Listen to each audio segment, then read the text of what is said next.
प्यारे बच्चों नमस्कार। आज हम बात करेंगे जो आरबीएसई बोर्ड फिजिक्स का पेपर है उसके अंदर जो क्वेश्चन नंबर 17 नंबर क्वेश्चन जो 4 नंबर का होगा सेक्शन डी के अंदर होगा और उनके मैं कुछ क्वेश्चन सोल्व करा रहा हूँ। कुछ इंपॉर्टेंट क्वेश्चन है, अगर उनमें से उनको अगर आपने ढंग से पढ़ लिए तो शायद वो 4 नंबर आपके कहीं नहीं जाने वाले।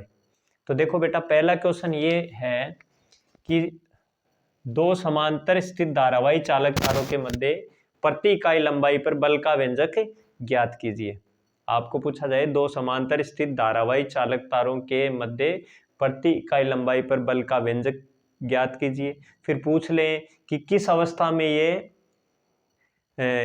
इनके मध्य आकर्षण है या वह किस अवस्था में इनके मध्य प्रतिकर्षण बल लगेगा। फिर एक नंबर का ये और पूछ ले 1 एम्पीयर की मानक परिभाषा लिखिए।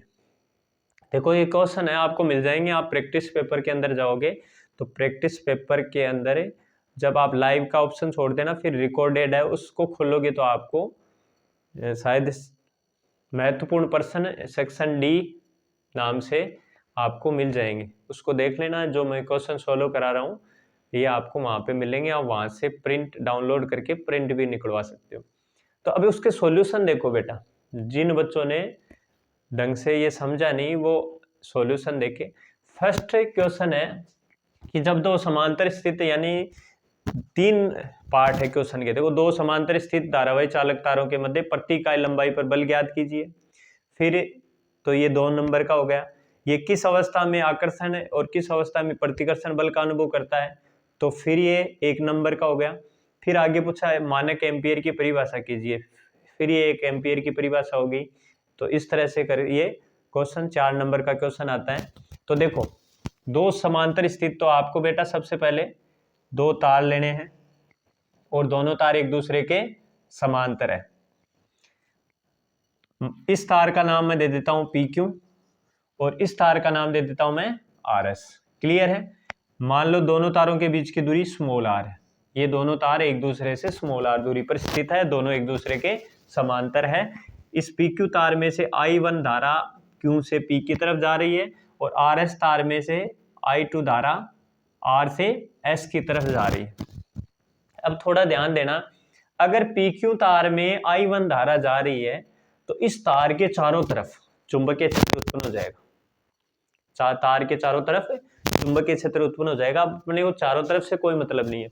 दूसरा तार है, इस तार के इधर स्थित है, तो हम देखेंगे इस तार के कारण इसमें जो I1 धारा प्रवाहित हो रही है उसके कारण इस तार के इस तरफ चुंबकीय क्षेत्र की दिशा क्या होगी।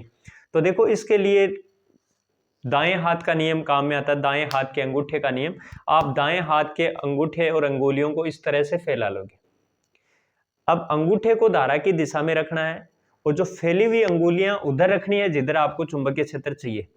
फिर जो अंगुलियां मोड़ेंगे हम, अंगुलियां जिधर मुड़ रही है उधर चुंबकीय क्षेत्र की दिशा होगी। तो देखो, धारा I1 धारा ऊपर की तरफ जा रही है, अंगुलियों को हमें इधर करना है क्योंकि तार के इधर चुंबकीय क्षेत्र चाहिए। अगर आपको इधर चाहिए था तो आप अंगुलियों को इधर कर लेते। आपको चुंबकीय क्षेत्र इधर चाहिए, इसलिए इधर ही क्यों चाहिए, क्योंकि जो दूसरा तार है वो इधर स्थित है। तो इस तार के इस तरफ चुंबकीय क्षेत्र की दिशा ज्ञात करेंगे। तो ये धारा की दिशा में I1 की दिशा में अंगूठा किया, अंगुलियों को इधर किया दूसरे तार की तरफ।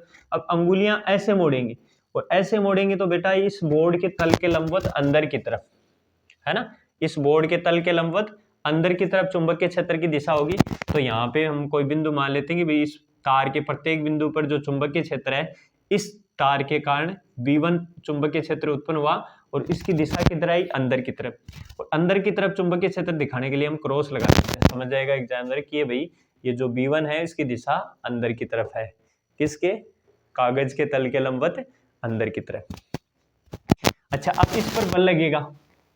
यहाँ पे देखो, मैंने तो ये पॉइंट पर लिखा, बाकी इसके हर जगह अंदर की तरफ चुंबकीय क्षेत्र उत्पन्न हो गया है ना, हर जगह उत्पन्न हो गया जिसके अंदर ये तार स्थित है। तो आपने ग्रेजुएशन पढ़ा होगा कि अगर कोई तार है वो चुंबकीय क्षेत्र के लंबवत स्थित है ना, ऐसे कोई चुंबकीय क्षेत्र है और इस चुंबकीय क्षेत्र के अंदर एक L लंबाई का तार है और इसमें I धारा प्रवाहित हो रही है। तो इस पर जो बल लगेगा वो बल आया था I, प्रवाहित धारा, तार की लंबाई और चुंबकीय क्षेत्र B।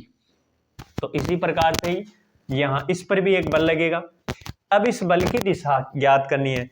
तो देखो बेटा, बल की दिशा ज्ञात करने के लिए फ्लेमिंग का बाएं हाथ का नियम काम में लेते हैं। आप ये तर्जनी अंगुली, ये मध्यमा और अंगूठे को इस प्रकार से फैलाओगे कि तीनों एक दूसरे के लंबवत रहे, ऐसे, ठीक है। अब आपको ये जो तर्जनी अंगुली है इसको चुंबकीय क्षेत्र की दिशा में रखना है, मध्यमा है इसको धारा की दिशा में रखना है, तो अंगूठा बल की दिशा को दर्शा देगा। तो देखिए, अब चुंबकीय क्षेत्र अंदर की तरफ है ना इस तार पर, तो चुंबकीय क्षेत्र ये वाली अंगुली अंदर की तरफ गई, धारा नीचे से ऊपर की तरफ, तो ये जो मध्यमा अंगुली है इसको ऊपर की तरफ रखा, तो इधर जो अंगूठा है वो बल की दिशा को व्यक्त कर रहा है। इसका मतलब बल किधर लग रहा है, इस पे, इस तरफ। तो ये आ गया बल F। अब इनका नाम लिखूं तो ये नाम मान लो 1 नंबर तार है, ये 2 नंबर तार है। तो 2 नंबर तार पर बल लग रहा है, तो पहले 2 किस तार के कारण, 1 नंबर तार के कारण लग रहा है, तो F21। F21 की दिशा इधर होगी। ये बात इसके लिए भी तो लागू होती है। इसमें I2 धारा प्रवाहित करी, ये भी अपने चारों तरफ चुंबकीय क्षेत्र उत्पन्न कर लेगा। तो I2 धारा प्रवाह के कारण इसके प्रत्येक बिंदु पर चुंबकीय क्षेत्र, देखो I2 धारा की दिशा में अंगूठा किया, इधर हमने अंगुलियां की दूसरे तार की तरफ। अब इसको मोड़ोगे तो अंगुलियां बाहर की तरफ आ रही है, तो इधर है, इस तार के कारण इस तार के प्रत्येक बिंदु पर जो चुंबकीय क्षेत्र उत्पन्न होगा उसको मैं B2 मान लेता हूं। इसकी दिशा ही बेटा बाहर की ओर, तो बाहर की तरफ दिशा दिखाने के लिए हम डॉट लिखते हैं। इस पर बल की दिशा, फ्लेमिंग का बाएं हाथ का नियम, ये जो तर्जनी अंगुली है उसको चुंबकीय क्षेत्र की दिशा, चुंबकीय क्षेत्र बाहर की तरफ है। ये जो मध्यमा है इसको धारा की दिशा में, तो धारा ऊपर की तरफ, तो इसको धारा की दिशा में। ये चुंबकीय क्षेत्र जो बाहर की तरफ है, नीचे से ऊपर की तरफ धारा है तो इसको ऊपर की तरफ, तो अंगूठा इधर है, इसका मतलब इस पर जो बल लगेगा वो इधर लगेगा, और बल की दिशा हो गई इधर। और इस बल को मानेंगे F। ये पहले वायर पे लग रहा है, दूसरे वायर के कारण लग रहा है, तो F12 वेक्टर आ गया। ये डायग्राम अच्छे से बना दोगे आप। इसके अंदर आपने दोनों के बीच की दूरी दिखा दी, इसमें I1 धारा प्रवाहित हो रही है, इसमें I2 धारा प्रवाहित हो रही है। इसके कारण इसके प्रत्येक बिंदु पर चुंबकीय क्षेत्र B1 है, जिसकी दिशा कागज के तल के लंबवत अंदर की ओर है। इस तार के कारण इस तार के प्रत्येक बिंदु पर उत्पन्न चुंबकीय क्षेत्र B2 है, और इसकी दिशा कागज के तल के लंबवत बाहर की ओर है। अब देखो, ये जो तार PQ है, तो तार PQ में I1 धारा प्रवाह के कारण, I1 धारा प्रवाह के कारण तार RS के प्रत्येक बिंदु पर चुंबकीय क्षेत्र, देखो बेटा, तार RS के प्रत्येक बिंदु पर चुंबकीय क्षेत्र है, उसको हमने माना है B1, तो B1 लिखेंगे। B1 बराबर वेक्टर लगा दो।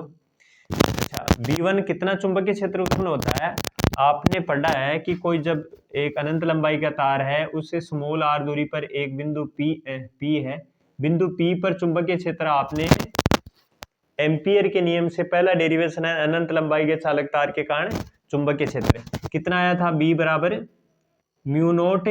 अगर इसमें I धारा प्रवाहित हो रही है तो I/2 पाई, और ये यहां से यहां तक की दूरी R।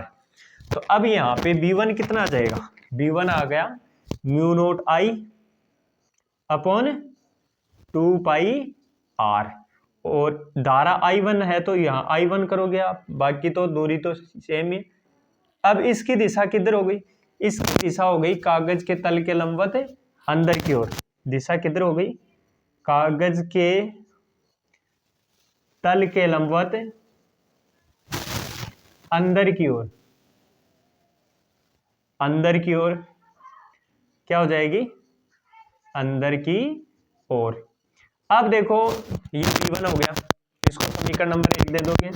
अब इस B1 चुंबकीय क्षेत्र के अंदर ये दूसरा तार है, वो RS रखा हुआ है, तो B1 चुंबकीय क्षेत्र में तार RS पर बल है। B1 चुंबकीय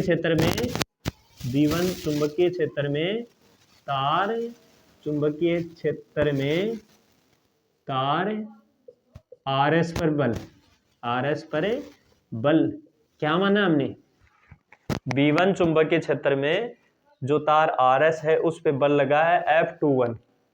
तो F21 की वैल्यू कैसे निकालेंगे, F21 की वैल्यू देखो, ये है बल निकालने का सूत्र, F = ILB। F का मान क्या है, ILB। तो I तो इसके अंदर क्या प्रवाहित हो रही है, I2 धारा।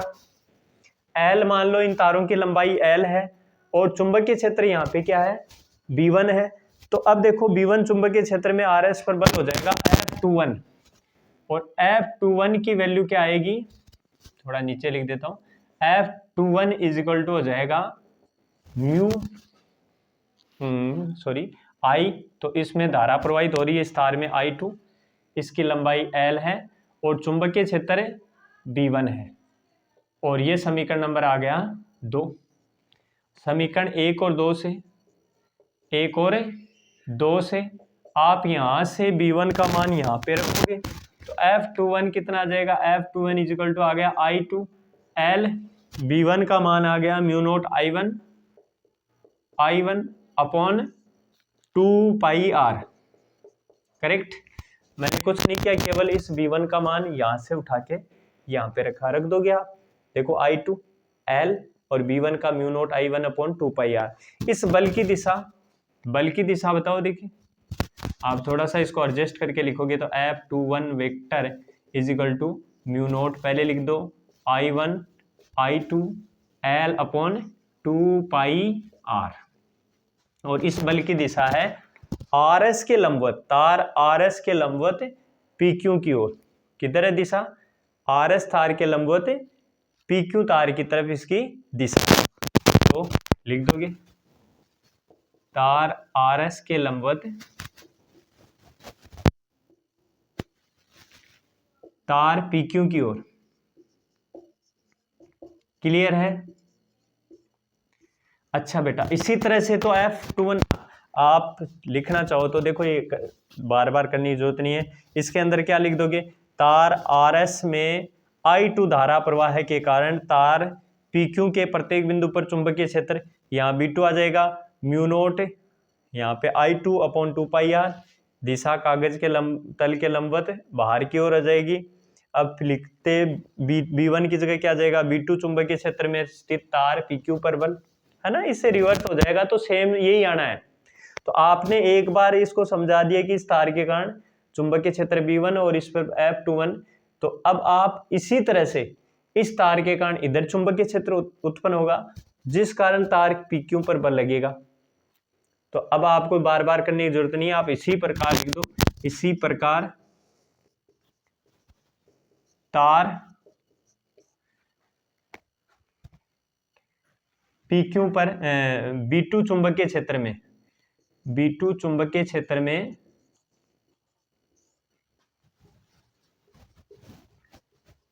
स्थित तार, अब इसमें कौन सा चुंबकीय तार PQ पर बल, और PQ पर बल है उसको हमने माना है F12 = हो जाएगा μ0 I1 I2 L upon 2πr, इतना ही हो जाएगा बस। इसकी दिशा किधर है, इसकी दिशा PQ के लंबवत RS दोगे, तार PQ के लंबवत, तार PQ के लंबवत तार RS की ओर, RS की ओर। तो ये तो बेटा L लंबाई के बल पर, L लंबाई के चालक तार पर बल आया है, लेकिन आपको सवाल में क्या पूछा है, प्रति इकाई लंबाई पर बल का व्यंजक ज्ञात कीजिए। तो तार की प्रति इकाई लंबाई पर बल, तार की प्रति इकाई लंबाई पर बल,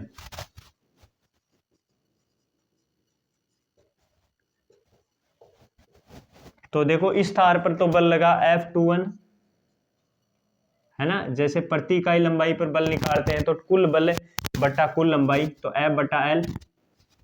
अब अगर इसकी बात करूं तो इस तार के ऊपर F21 बल लगा है, तो F21 इसका परिमाण ले लो बटे L। अगर मैं इस तार की बात करूं तो इस पर F12 लगा है, तो F12 डिवाइडेड बाई L। अब देखो बेटा इनकी वैल्यू रख दो, ये देखो ये वैल्यू है दोनों की बराबर है ना, किसी एक की वैल्यू रख दो, mu naught I1 I2 L upon 2 pi R और डिवाइड में L और है। अब देखो L से L कट गया, प्रति इकाई लंबाई पर बल। इन सभी को लिखने की जरूरत नहीं है, तीनों तो एक है ना, चारों पद ही बराबर है। तो अगर F बाई L पूछा जाए तो F बाई L कितना आया आपके पास, प्रति इकाई लंबाई पर बल F बाई L कितना आया है, ये आया है mu naught I1 I2 upon 2 pi R। तो ये आ गया तार की प्रति इकाई लंबाई पर बल का व्यंजक, और इतना कर दोगे आपके 2 नंबर पक्के हैं। अब नेक्स्ट क्वेश्चन इसी के अंदर ये पूछा है कि भाई किस अवस्था में ये बल आकर्षण और किस अवस्था में प्रतिकर्षण का होगा। तो देखो बेटा इस कंडीशन में ये देखो I1 धारा प्रवाहित हो रही है, इस तार में I2 एक ही दिशा में प्रवाहित हो रही है ना, ये इस पर, ये तार है इस पर इधर बल लगा रहा है, ये तार इसको इधर खींच रहा है। अगर आप इसको प्रैक्टिकली देखो ना तो दोनों तार ऐसे हो जाएंगे है ना, इसको किसी दृढ़ आधार से बांध दें और इन दोनों तारों में धारा प्रवाहित करें तो ये दोनों तार इस तरह से हो जाएंगे, एक दूसरे की तरफ खींचेंगे, मतलब आकर्षित कर रहे हैं। तो आप इसका क्या आंसर देखोगे, ध्यान से देख लेना, जब दोनों तारों में समान दिशा में धारा प्रवाहित हो तो आकर्षण बल लगेगा। याद रह जाएगा, जब दोनों तारों में समान दिशा में धारा प्रवाहित हो तब आकर्षण बल लगेगा। अब जब दोनों तारों में विपरीत दिशा में, यानी एक तार में तो ऊपर की तरफ धारा जा रही है और दूसरे तार में अगर मैं नीचे की तरफ धारा कर दूं, ऐसे कर दूं, तो इस कंडीशन में क्या होगा, देखो प्रैक्टिकली अपन देखेंगे तो इस कंडीशन के अंदर ये दोनों तार ऐसे हो जाएंगे। कब, है ना, इधर इसको ऐसे बांध दिया और फिर एक में तो मैं ऊपर की तरफ धारा प्रवाहित कर रहा हूं और I2 नीचे की तरफ कर रहा हूं। तो जब दोनों तारों में विपरीत दिशा में धारा प्रवाहित की जाए तब दोनों के बीच में प्रतिकर्षण होगा। बोलो याद रह जाए, समान दिशा में धारा प्रवाहित की जाए तो आकर्षण होगा, विपरीत दिशा में धारा प्रवाहित की जाए तो प्रतिकर्षण होगा। और लास्ट 1 एम्पियर की मानक परिभाषा,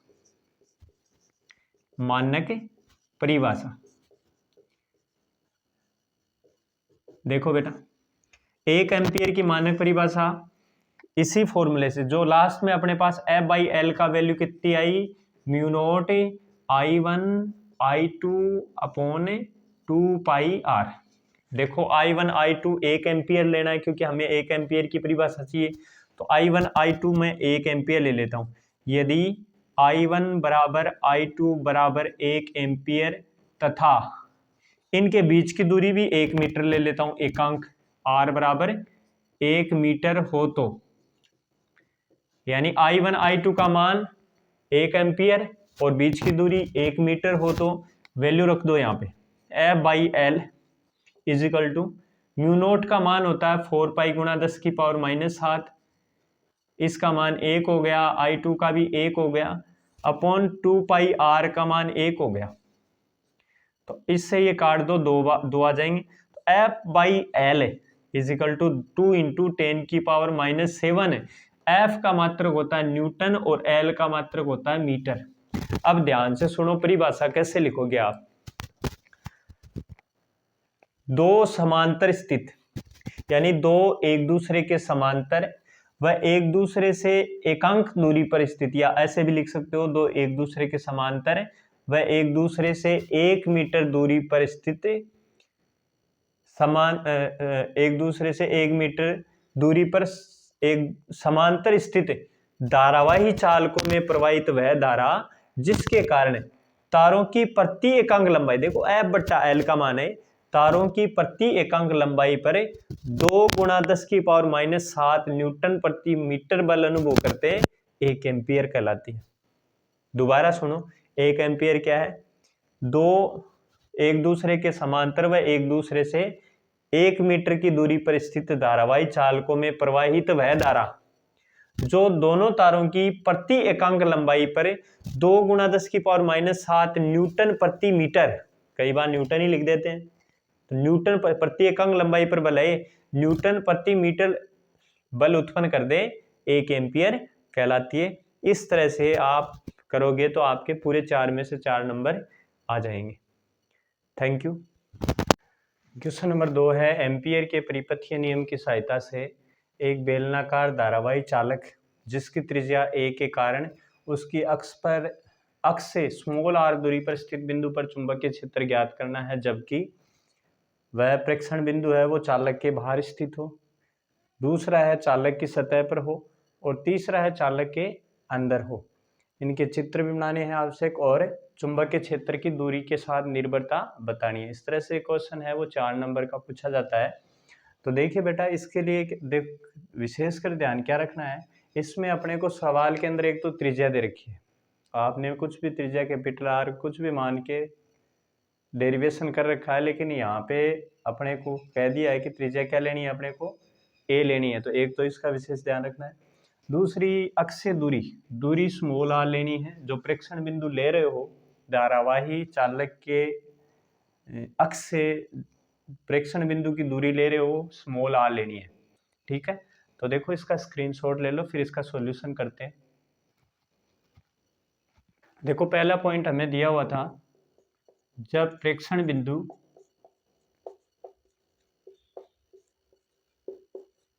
अब प्रेक्षण बिंदु को P नाम दे देते हैं, P चालक के बाहर स्थित हो,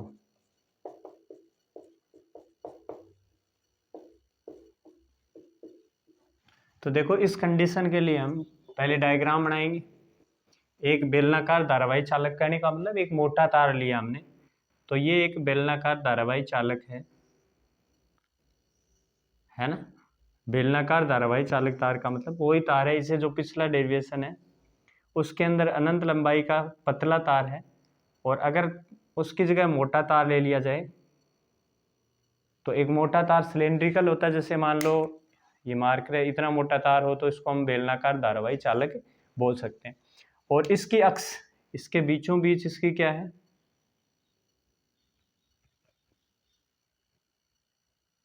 ये इसकी अक्ष बनानी है। फिर कहा गया था इसकी त्रिज्या स्मॉल a लेनी है, तो इस बेलनाकार धारावाही चालक की त्रिज्या है वो स्मॉल a है, ठीक है। इसमें माना I परिमाण की धारा बह रही है,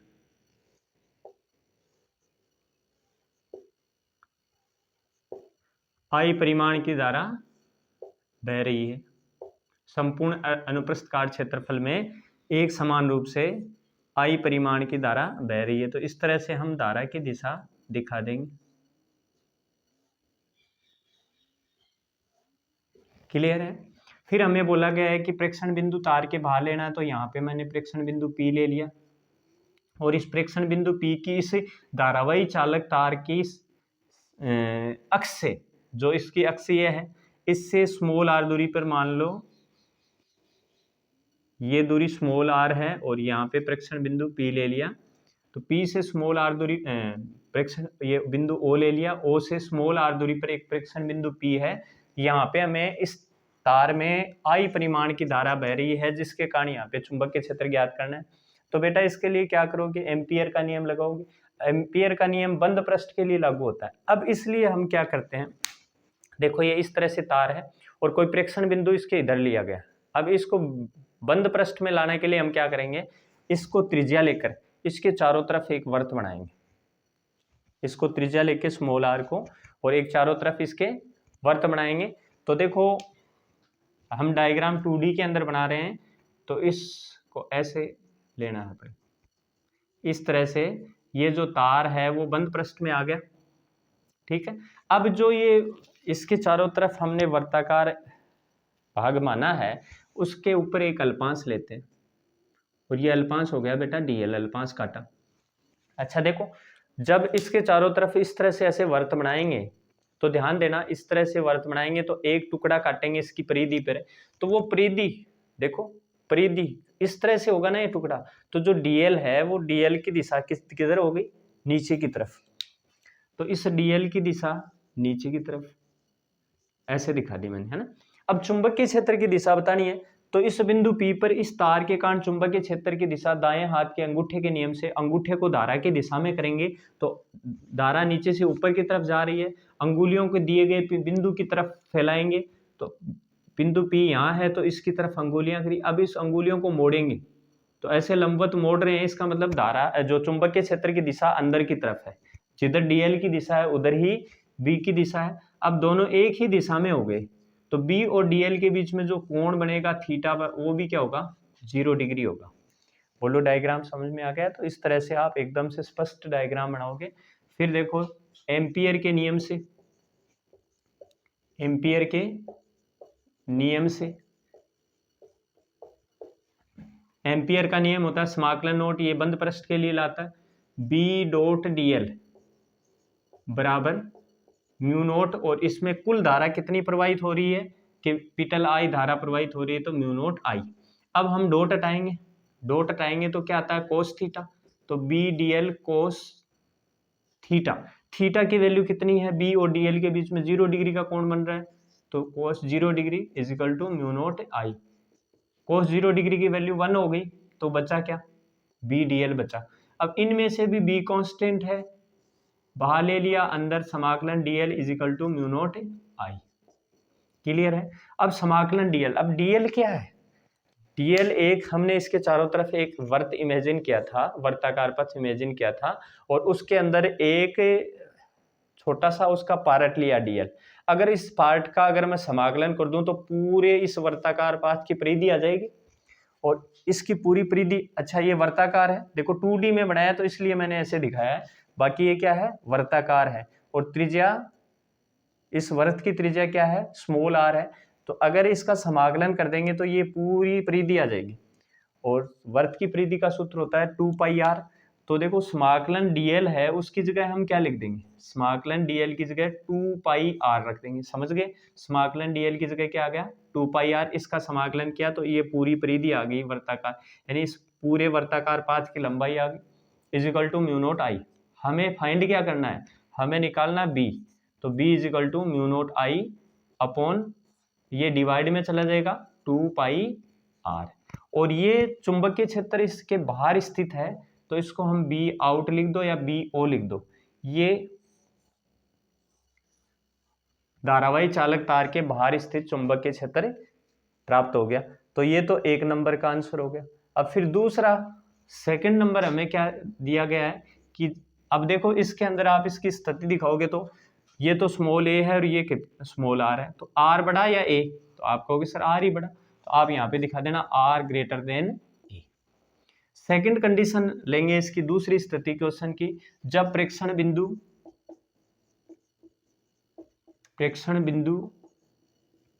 जिसका नाम दिया P चालक की सतह पर स्थित हो, सतह पर स्थित हो, ध्यान देना बेटा, इसके अंदर क्या करना है हमें, इस BP को यहाँ पे ले आएंगे इसकी सतह पर। अच्छा, यहाँ पे लाते ही स्मॉल a और स्मॉल r क्या हो जाएंगे, इक्वल हो जाएंगे, तो इसी डेरिवेशन के अंदर स्मॉल r की जगह क्या कर देंगे हम, स्मॉल a कर देंगे। तो देखिए इस कंडीशन के अंदर स्मॉल r इक्वल हो गया a के, तो अगर इसका डायग्राम बोल रखा है कि आवश्यक चित्र बनाइए, तो देखो ये आपका बेलनाकार धारावाही चालक तार है,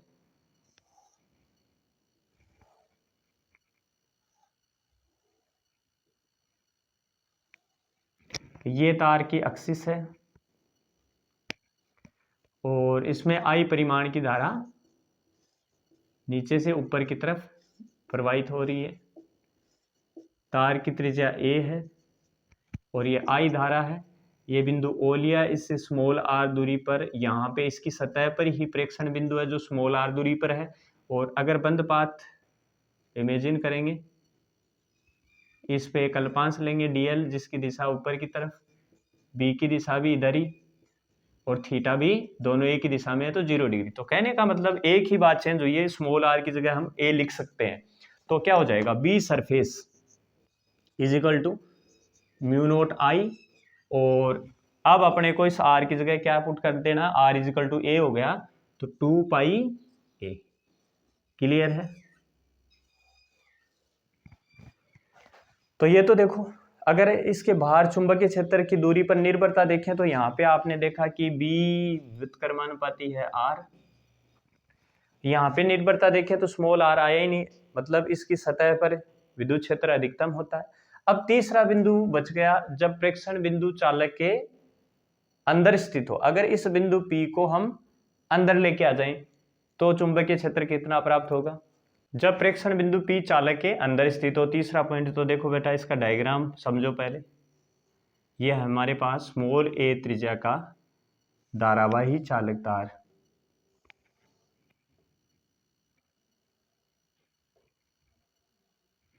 ये तार की एक्सिस हो गई, और इस तार के संपूर्ण अनुप्रस्थ काट क्षेत्र, इसकी त्रिज्या कितनी थी a, तो इसके संपूर्ण अनुप्रस्थ काट क्षेत्रफल में से I परिमाण की धारा तार के नीचे से ऊपर की तरफ प्रवाहित हो रही है। ठीक है, ये धारा का परिमाण है I। तो इतना तो देखो बेटा लेना ही पड़ेगा। अब बात आती है प्रेक्षण बिंदु की, तो प्रेक्षण बिंदु इसके अंदर लेना है। ये बिंदु O है, O से स्मॉल r दूरी पर ये प्रेक्षण बिंदु तार के अंदर है, तो वो ही हम यहाँ पे एक बंद पाथ की कल्पना करेंगे। तो देखो, अब इस तार, ये इतना मोटा तार था, लेकिन अब ये बिंदु अंदर ले लिया, तो हमें इतने इतने तार में जो धारा प्रवाहित हो रही है ना, वो ही काम में आने वाली है। इसके इधर जो, और इस तार के इधर जो धारा प्रवाहित हो रही है, मतलब ये वाले भाग से और इस हिस्से से, चारों तरफ है ये, इस हिस्से से जो धारा बह रही है वो अपने कोई काम की नहीं है। तो अब इतनी इतनी धारा को मैं मान लेता हूं कि भाई इतने इतने भाग से जो धारा बह रही है वो आई डैश है, यानी इतने इतने दूर के अंदर जो धारा जा रही है इसमें से वो आई डैश है। इमेजिन किया है, लास्ट हमें आई के पदों में निकालना है, लेकिन अभी एक बार के लिए मानते हैं इसमें आई डैश धारा बह रही है। वही इस पर अल्पांश लेते हैं, डीएल की दिशा ऊपर की तरफ, मतलब इसके अंदर की तरफ, बी की दिशा भी इसके अंदर की तरफ, दोनों के बीच में थीटा 0 डिग्री। तो देखो एम्पियर का नियम लागू करोगे तो एम्पियर के नियम से, एम्पियर के नियम से, और एम्पियर का नियम क्या होता है, समाकलन नोट B dot DL is equal to mu naught. अब देखो इसमें धारा, यहाँ थोड़ा ध्यान देना है अपने को, इतनी इतनी धारा इस इतने वाले भाग में से जो धारा बह रही है वो काम में लेनी है, जो आई डैश है, तो म्यू नोट आई डैश निकालेंगे। अब डॉट हटाएंगे, कोस थीटा आएगा, तो B DL cos 0 degree is equal to mu naught I dash. देखिए बेटा बी कांस्टेंट है, डीएल का समाकलन करोगे तो 2 पाई, देखो इस वर्त के ऊपर ये अल्पांश लिया तो इसकी ये वाली त्रिज्या आएगी 2 पाई आर, कोस थीटा का मान 1 हो गया, म्यू नोट आई डैश। अब हम फाइंड करने वाले हैं आई डैश। तो आई डैश कैसे निकालोगे, इस पूरे अनुप्रस्थ काट, इतने मोटे तार में से आई धारा प्रवाहित हो रही है, तो इसका अनुप्रस्थ काट क्षेत्रफल कितना होगा, ये ऊपर वाला भाग वर्ताकार है ना, देखो तार इस तरह का है तो ये वाला भाग तो वर्ताकार है, तो इस पूरे अनुप्रस्थ काट क्षेत्रफल कितना हो गया इसका, इसकी त्रिज्या a है तो इसका अनुप्रस्थ काट क्षेत्रफल हो गया पाई a स्क्वायर। तो आप लिखोगे पाई a स्क्वायर अनुप्रस्थ काट क्षेत्रफल में से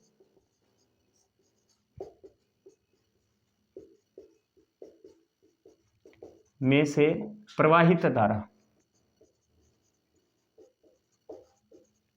कितनी है, इस पूरे अनुप्रस्थ काट क्षेत्रफल में से आई धारा प्रवाहित हो रही, इसलिए एकांक अनुप्रस्थ काट क्षेत्रफल में से प्रवाहित धारा हो जाएगी आई अपॉन इस अनुप्रस्थ काट क्षेत्रफल का भाग लगा दो पाई a स्क्वायर।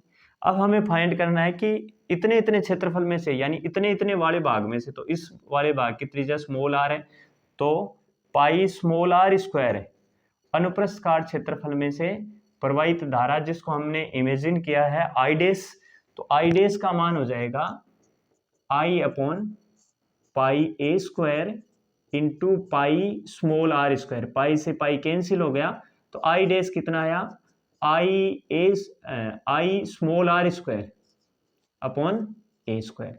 और ये आई डैश का मान यहां पर रख दो, ठीक है। तो बी कितना आ जाएगा बताओ, बी आ जाएगा, यहां लिख रहा हूं मैं, बी आ जाएगा, देखो B into 2πr is equal to mu naught, और आई डैश की वैल्यू है ये रही I small r square upon a square. क्यों, इस 2πr को इधर भेजो, r से एक r कट गया, तो b इज इक्वल टू कितना आया, mu naught I R upon 2π A square. अब ध्यान देना, ये इसके अंदर आया है ना चुंबकीय क्षेत्र, तो इसको मैं लिख देता हूं बी इन, ये अंदर चुंबकीय क्षेत्र। अब दूरी के साथ निर्भरता का ग्राफ बनाना लास्ट में, तो बी इन है वो स्मॉल आर के डायरेक्टली प्रोपोर्शनल है, यानी समानुपाती है, बी इन समानुपाती है स्मॉल आर के, ठीक है। तो इन इसको लेके हम एक ग्राफ बनाएंगे। अब देखो चुंबकीय क्षेत्र आगे सवाल में दे रखा है, चुंबकीय क्षेत्र का जो B है दूरी के साथ, दूरी जो हमने स्मॉल आर मानी है, परिवर्तन वक्र, यानी चुंबकीय क्षेत्र में दूरी के साथ क्या परिवर्तन हो रहा है। तो आप देखो दोबारा उन पॉइंटों पे डिस्कस करते हैं। पहला एक नंबर जो बी आउट आया था वो आया था म्यू नोट आई अपॉन 2πr। इसका मतलब जो बी ओ है वो व्युत्क्रमानुपाती है आर के, दूरी बढ़ाएंगे, तार के बाहर दूरी बढ़ाएंगे, चुंबकीय क्षेत्र का मान घटता है।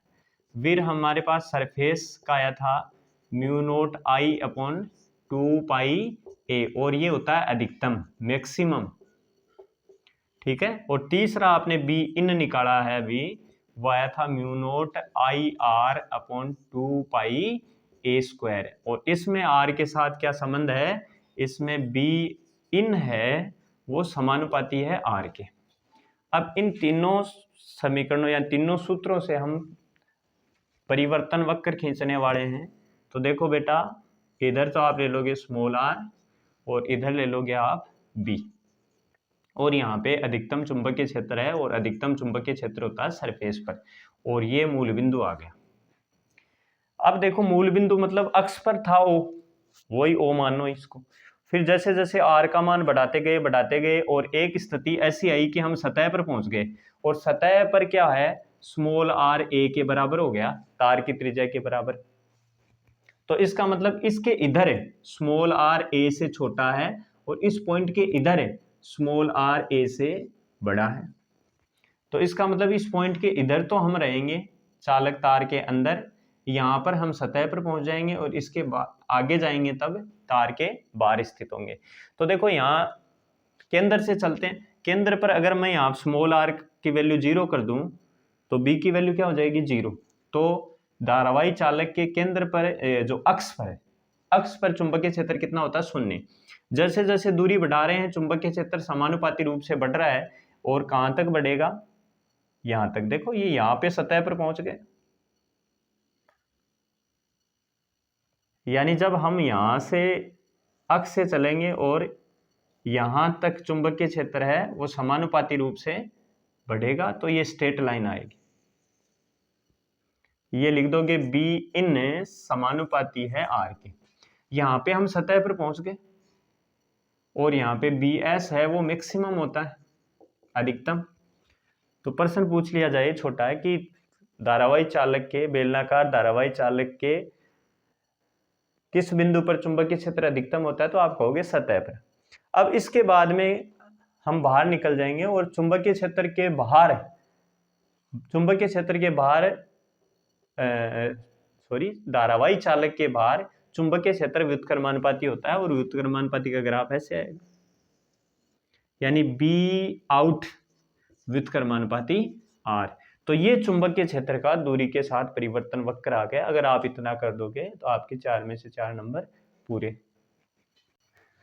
क्वेश्चन नंबर 3 है, बायो सावर्ट का नियम लिखिए। बायो सावर्ट के नियम से किसी धारावाही पास के अक्ष पर स्थित किसी बिंदु पर चुंबकीय क्षेत्र का व्यंजक उत्पन्न कीजिए।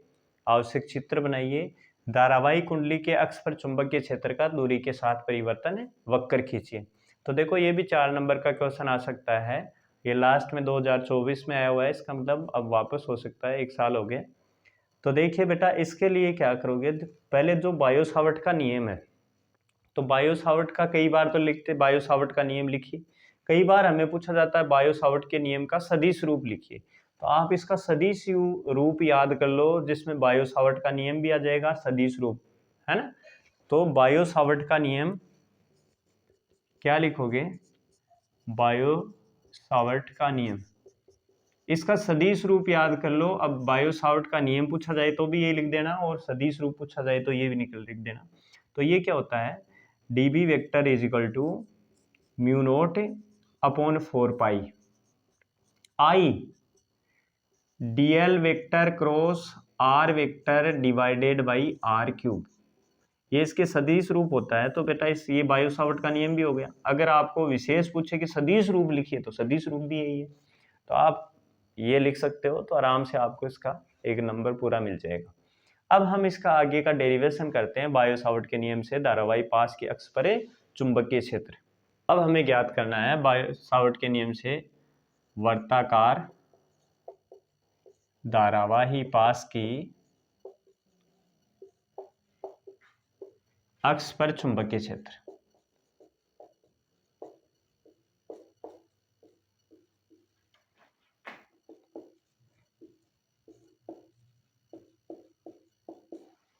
तो देखो बेटा, ज्यादातर इसके अंदर क्या होता है कि ये डायग्राम्स बच्चे सही नहीं बना के आते हैं, तो आप इसको ध्यान से समझना। हम एक वर्ताकार कुंडली बनाएंगे, अगर ऐसे बना दिया तो इसका मतलब ये 3D के अंदर तो है ना वर्ताकार कुंडली है, लेकिन अभी हम 2D बोर्ड काम में ले रहे हैं।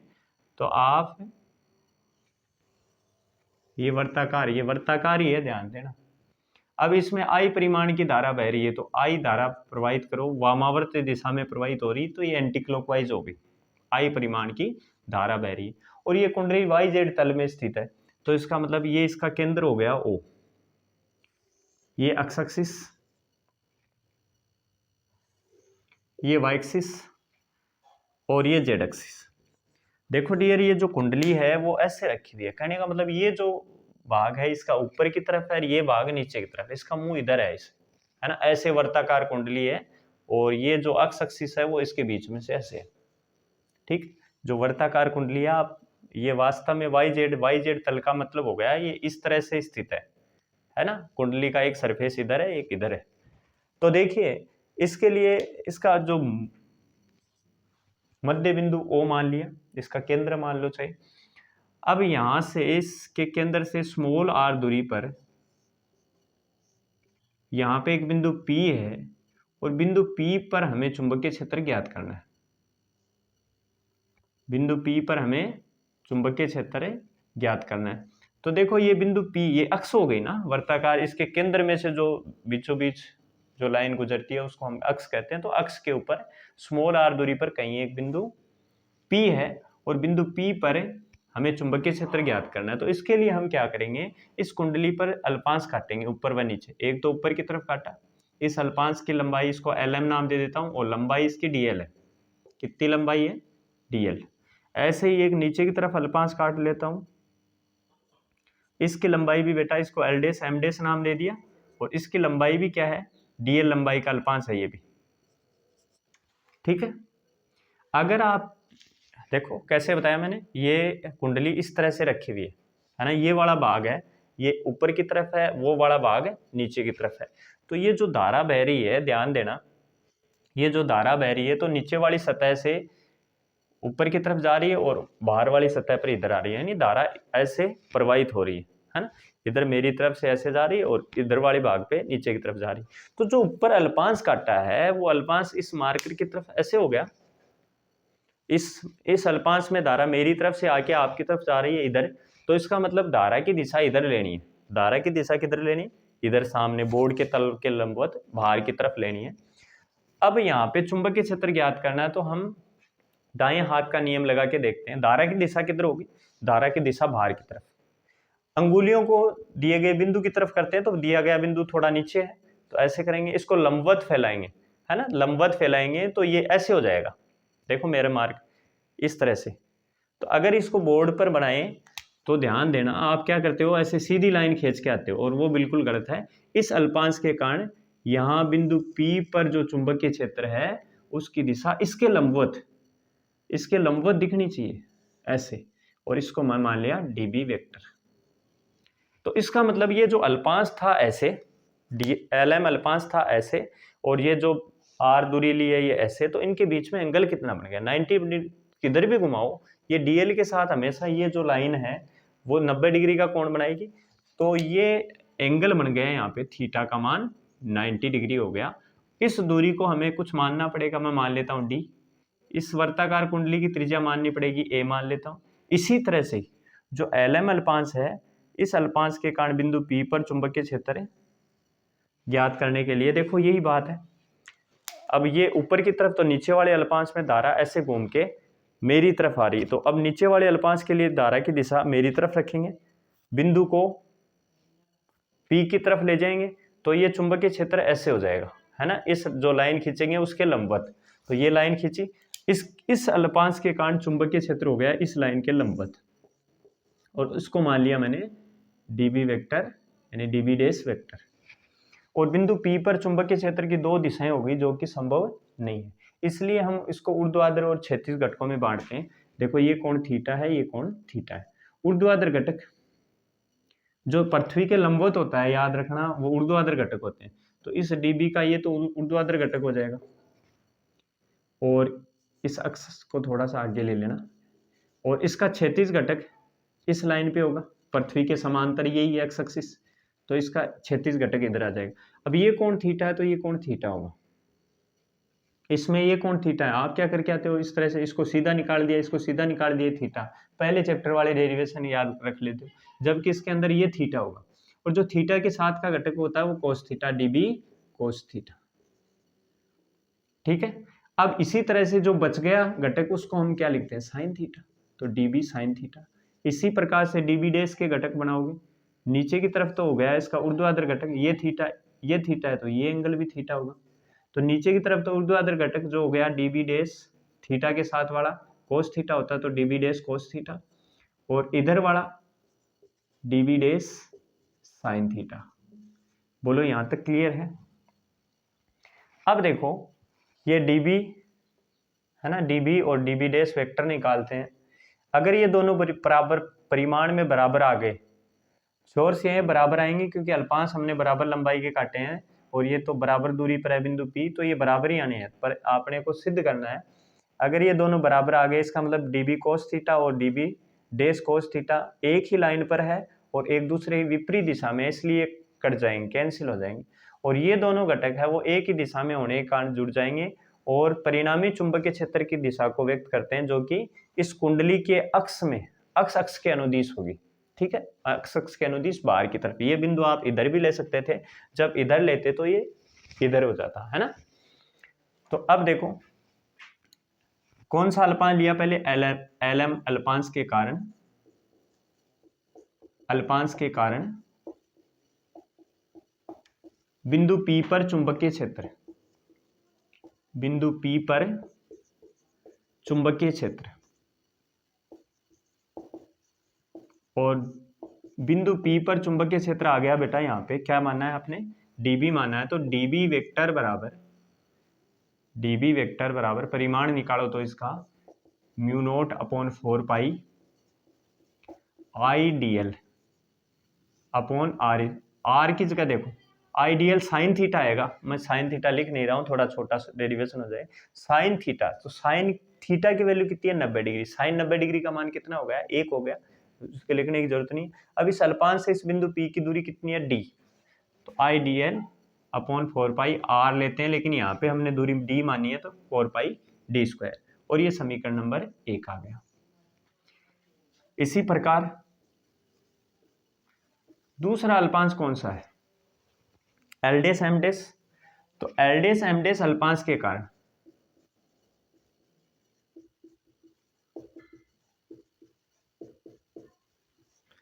बिंदु P पर चुंबकीय क्षेत्र, चुंबकीय क्षेत्र, तो इसके कारण चुंबकीय क्षेत्र आ जाएगा आपका, क्या माना हमने इसको डीबी डैश माना है, इस अल्पांश के कारण ये चुंबकीय क्षेत्र है, तो डीबी डैश, इसका परिमाण कितना आ जाएगा बच्चों, इसका परिमाण आ जाएगा म्यू नोट, इसमें भी आई परिमाण की धारा ही घूम के आ रही है, आई अल्पांश की लंबाई dl है और अपॉन 4 पाई, और ये दूरी भी d है, क्योंकि वर्ताकार कुंडली ऐसे है, ये बिंदु यहाँ पे अक्ष पर है, तो कहीं से भी मिला हुआ दूरी हमेशा बराबर रहेगी, तो ये भी d स्क्वायर। समीकरण नंबर 2, समीकरण 1 और 2 से क्या क्लियर है, 1 और 2 से ये क्लियर है कि भाई जो db का परिमाण है वो इज इक्वल हो गया db डैश के परिमाण के, ठीक है। और ये समीकरण नंबर 3, उसके नीचे लिखो एक लाइन तो लिख देना, ऊर्ध्वाधर घटक जो ब्रैकेट में लिख देना db cos थीटा व db डैश cos थीटा परिमाण में समान और दिशा में विपरीत होने के कारण परस्पर निरस्त हो जाते हैं, जबकि क्षैतिज घटक ब्रैकेट में लिख देना db sin theta db dash sin theta एक ही दिशा में होने के कारण परस्पर जुड़ जाते हैं तथा परिणामी चुंबकीय क्षेत्र की दिशा को व्यक्त करते हैं, जो कि धनात्मक अक्ष के अनुदिश होगी। क्लियर है। अब हम परिणामी चुंबकीय क्षेत्र का परिमाण ज्ञात करेंगे, तो बेटा इस बिंदु P पर परिणामी चुंबकीय क्षेत्र इन दोनों के कारण आ रहा है, अतः बिंदु P पर परिणामी चुंबकीय क्षेत्र, बिंदु P पर परिणामी चुंबकीय क्षेत्र, परिणामी चुंबकीय क्षेत्र, तो परिणामी चुंबकीय क्षेत्र देखो, इसका एक घटक ले लो, एक घटक लेके आप इसका समाकलन कर दोगे तो भी चुंबकीय क्षेत्र आ जाएगा, तो इसका मतलब B इक्वल टू हो जाएगा समाकलन एक घटक, चाहे db sin थीटा ले लो चाहे db डैश sin थीटा, समाकलन कर रहे हैं इसका मतलब पूरी परिधि के कारण आ जाएगा ना, तो db sin थीटा का कर देता हूं, db sin थीटा, db की वैल्यू यहां से उठा लेंगे हम समीकरण 1 से, लेकिन अभी sin थीटा की वैल्यू नहीं है, तो sin थीटा की वैल्यू आप इस त्रिभुज से निकाल लो पहले, ये समीकरण नंबर आ गया 4।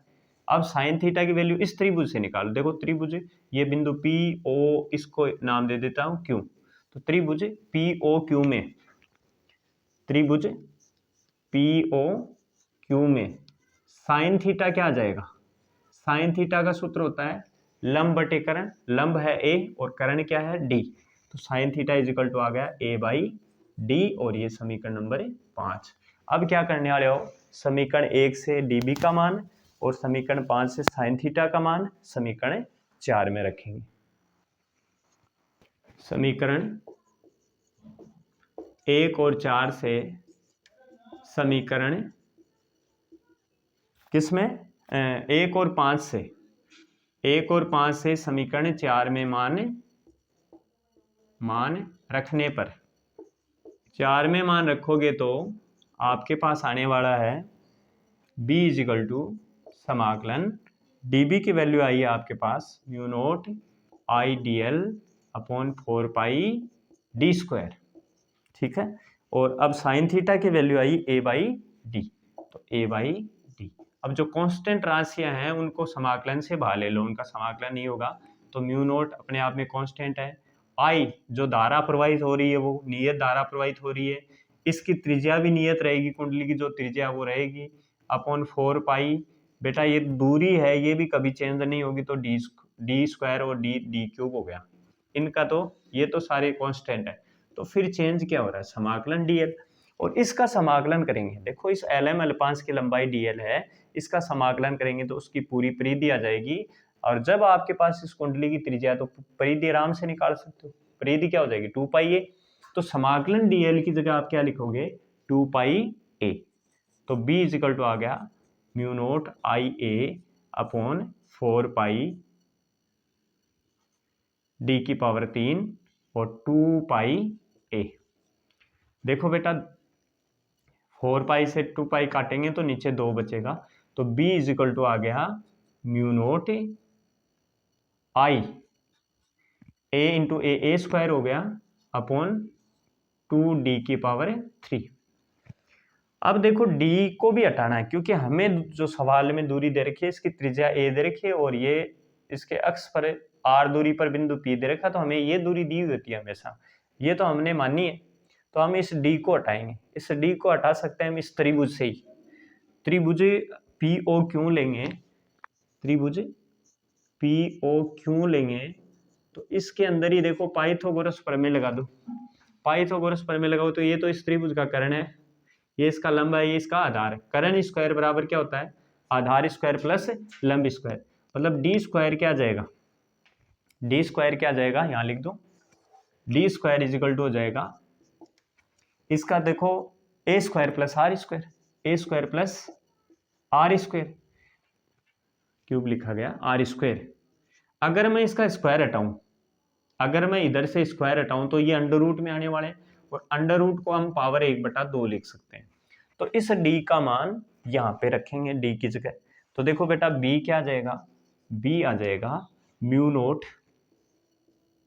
आई ए स्क्वायर डिवाइडेड बाई 2, और d की पावर 3 मतलब a square plus are square की पावर 1/2 गुणा 3, तो इसका पावर 3/2 हो गया ना। अब देखो ये तो हमने एक फेरे की बात करी है, जबकि कुंडली में बहुत सारे फेरे होते हैं, बहुत सारे ऐसे तार इस तरह से लपेट के कुंडली बनती है, तो बहुत सारे फेरे हो, तो अब हमें फेरों की संख्या तो पता नहीं, हम n फेरे मान लेते हैं। यदि कुंडली में n फेरे हो, यदि कुंडली में n फेरे हो तो n फेरे हो तो अगर n फेरे हो तो आप इसको n से गुणा कर देंगे, और आपके पास फाइनल b का आंसर आ जाएगा b mu naught N I a square divide by 2 a square plus are square की पावर देखो 3/2 हो गई है, 3/2। तो इसका बेटा ये आंसर है, आप करके आओगे। ठीक है, ये वर्ताकार धारावाही पास के अक्ष पर चुंबकीय क्षेत्र का व्यंजक आ गया। अब देखो एक क्वेश्चन और बता दूं, हमें इसी के अंदर और पूछ ले कि भाई वर्ताकार धारावाही कुंडली के केंद्र पर चुंबकीय क्षेत्र ज्ञात कीजिए। तो देखो इसी से करना आपको, केंद्र पर चुंबकीय क्षेत्र कैसे निकालोगे? इस बिंदु P को हम O पर लाएंगे। जब बिंदु P को O पर लाएंगे तो जो R की वैल्यू ये घटती घटती घटती घटती O पर आते आते क्या हो जाएगी? 0 हो जाएगी। तो कुंडली के केंद्र पर, कुंडली के केंद्र पर अगर अपने को चुंबकीय क्षेत्र निकालना हो तो B केंद्र या B सेंटर लिख सकते हैं, is equal to small r 0 कर दो, और जो बचा हुआ लिख दो, ये म्यू नोट भूल गया मैं, mu naught N I a square divide by 2 a square, और r को 0 कर दिया तो इसकी पावर 3/2 आ जाएगी, 2 से 2 कट जाएगा। अब क्या बची? a की पावर 3 बची, a की पावर 3 बची तो इसका स्क्वायर ये गया, केवल नीचे a बचा। तो कुंडली के केंद्र पर चुंबकीय क्षेत्र क्या होता है? म्यू नोट एन आई अपॉन 2a। ये कुंडली के केंद्र पर चुंबकीय क्षेत्र आ गया। अब आगे क्वेश्चन और पूछा था कि B का चुंबकीय क्षेत्र का दूरी के साथ परिवर्तन आरेख, B का R के साथ परिवर्तन वक्र, परिवर्तन वक्र। देखो आप इसको ऐसे बनाओगे, इधर आप दूरी ले लेना R और इधर आप चुंबकीय क्षेत्र B ले लेना। ठीक है, तो ये इस तरह का वक्र आएगा, ये मूल बिंदु हो गया, तो इसका परिवर्तन वक्र ऐसे आएगा। इसका मतलब हो गया है कि इसके कुंडली पर चुंबकीय क्षेत्र अधिकतम होता है, फिर ऐसे दूरी बढ़ने के साथ साथ चुंबकीय क्षेत्र घटता जाता है। अब ये दोनों तरफ क्यों बनाया मैंने कि ये बिंदु P इधर लिया तो ये ग्राफ आया, और अब बिंदु P इधर लेता मैं तो ये ग्राफ आ जाता।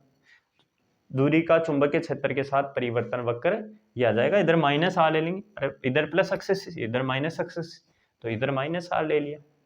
ठीक है, और इस ग्राफ से क्या पता चल रहा है? यहाँ पे देखो r बराबर 0 होता है, इसका मतलब हम कुंडली के केंद्र पर होते हैं, कुंडली के केंद्र पर सबसे ज्यादा चुंबकीय क्षेत्र मतलब अधिकतम चुंबकीय क्षेत्र ये होता है। क्लियर है?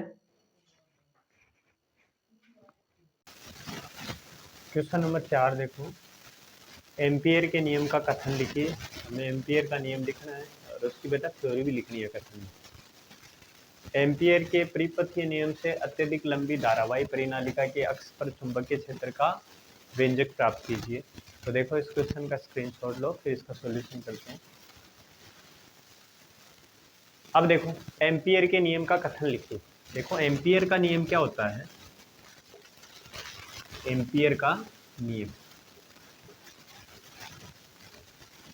देखो ध्यान से सुनना है, इसके अंदर लिखा हुआ कथन नहीं, अदरवाइज तो गणितीय रूप से काम चल जाता है।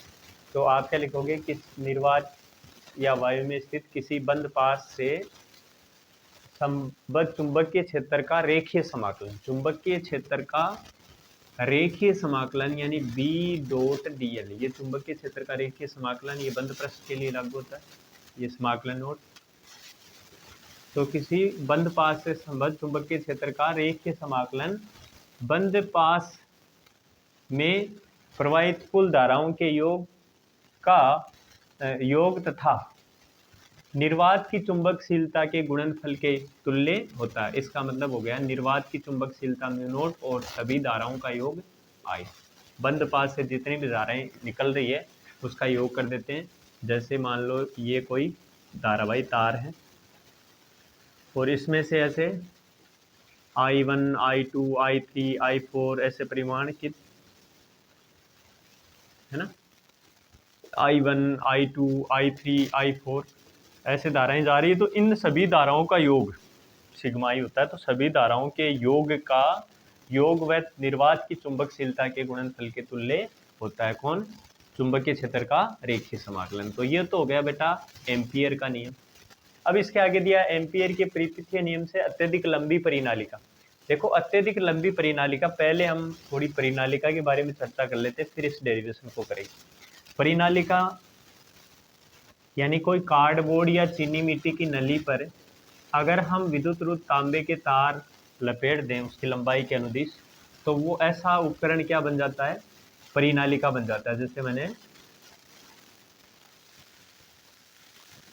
ऐसे विद्युत रूप तांबे के तार लपेट दिए,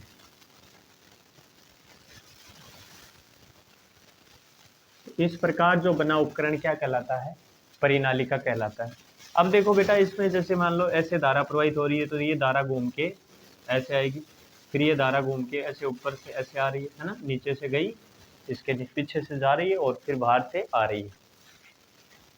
तो अगर अपन ये जो फेरेन अनंत लंबाई की परिनालिका का चुंबकीय क्षेत्र निकालेंगे, तो ये देखो फेरों के अंदर धारा यानी ऊपर से धारा बाहर की तरफ आ रही है, ऐसे परिनालिका है और इसमें ऐसे फेरे लपेटे हुए हैं। तो देखो धारा ऐसे जाके इधर जा रही है, तो ऊपर की तरफ से धारा बाहर की तरफ निकल रही है और नीचे से धारा अंदर प्रवेश कर रही है। तो बाहर की तरफ इन धाराओं की दिशा को है ना हम ऐसे दर्शाएंगे, बाहर की तरफ निकल रही है तो हम ऐसे डॉट डॉट दर्शाएंगे। आगे जो डेरिवेशन करेंगे उसके लिए समझा रहा हूँ कि ये जो डॉट डॉट का मतलब है कि धारा है ना नीचे से ऊपर की तरफ, ऊपर से बाहर की तरफ और नीचे अंदर की तरफ, नीचे अंदर की तरफ जा रही है, तो मतलब इनको ऐसे क्रॉस क्रॉस से हम प्रदर्शित कर देंगे। क्लियर है?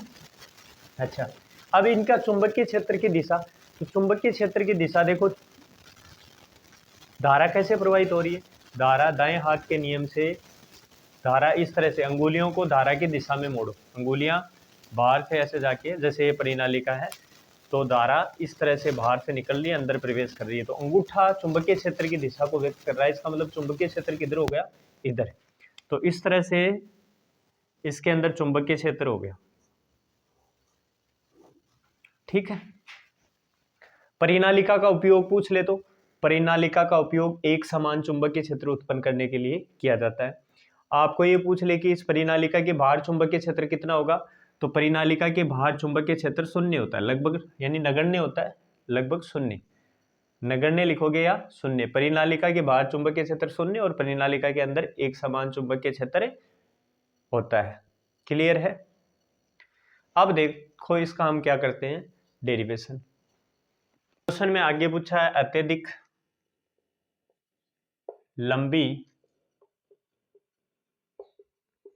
परिनालिका की अक्ष पर चुंबकीय क्षेत्र, अक्ष पर चुंबकीय क्षेत्र।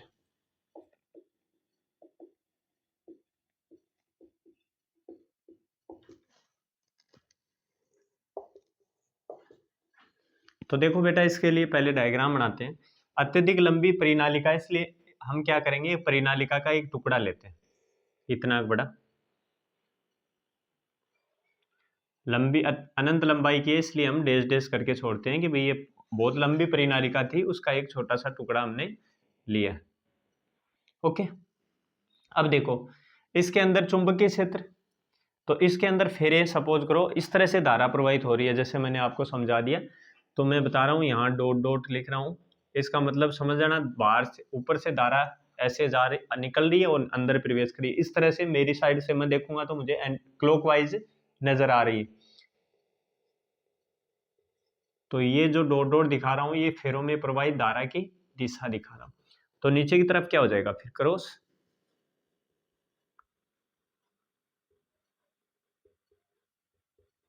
अगर इस तरह से धारा बह रही है तो चुंबकीय क्षेत्र की दिशा इधर, तो हम यहाँ पे चुंबकीय क्षेत्र दिखा देते हैं, और ये इसके अंदर चुंबकीय क्षेत्र होता है वो एक समान होता है, बी वेक्टर की दिशा इधर। अब देखो परिनालिका के प्रत्येक फेरे में, परिनालिका की एकांक लंबाई में फेरों की संख्या स्मॉल एन है। देखो दो एक चीज मानोगे, माना परिनालिका की एकांक लंबाई में फेरों की संख्या कितनी है, स्मॉल एन।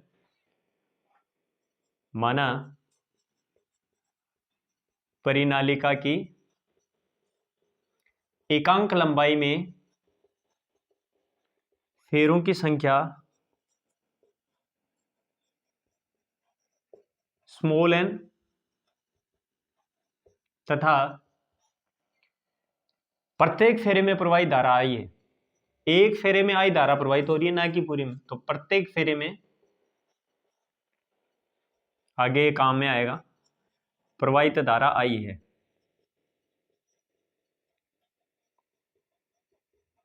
इतना लिख दोगे।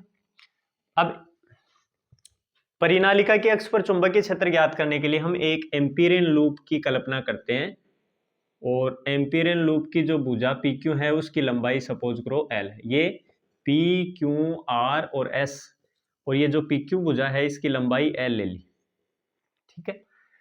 तो परिनालिका की अक्ष पर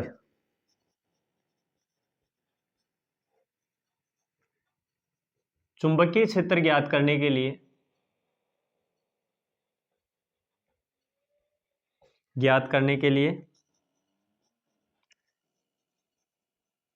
एक एम्पीरियन लूप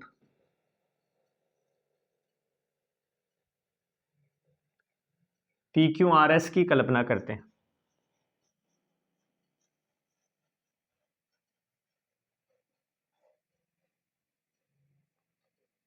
ये इतनी थ्योरी लिख देना बस।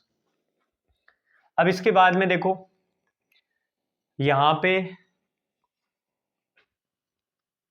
एम्पियर का नियम लागू करेंगे, तो एम्पियर के नियम से, ध्यान से समझना बेटा, इसके देखो चार है, एक तो पी क्यू भुजा है, आर एस है, एस आर है और एस पी है।